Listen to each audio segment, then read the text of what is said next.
Torpaqlarımızın bütövlüyü uğrunda canından keçən şəhidlərimizdən biri də şəhid Süleymanov Vasif Akifoğludur.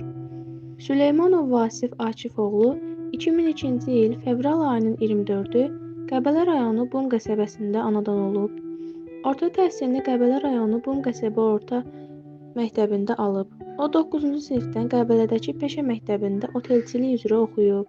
Süleymanov Vasif həqiqi hərbi xidmətini Gəncə və Cəlilabadda en saylı hərbi hissədə keçib. Müharibə başlayan ilk gündən döyüşlərdə iştirak edib. 2020-ci il oktyabrın 6-sında Füzuli rayonunda şəhidlik zirvəsinə ucalıb. Komandirini xilas edərkən başından və sinəsindən aldığı qəlpə yarasından həlak olub. 2020-ci il oktyabrın 7-sində Qəbələ rayonunun Bum qəsəbəsində dəfn edilib. Vasif SSR ordu sıralarında xidmət edərkən şəhid olmuş, əmisinin adını daşıyırmış və 2 bacının bir qardaşı idi.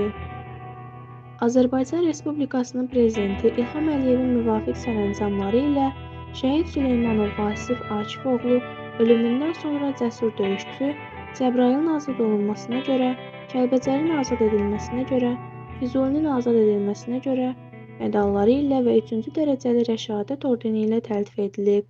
Şəhidimiz Süleymanov Vasif Akifoğlunun ruhu qarşısında baş əyirik. Allah rəhmət eləsin.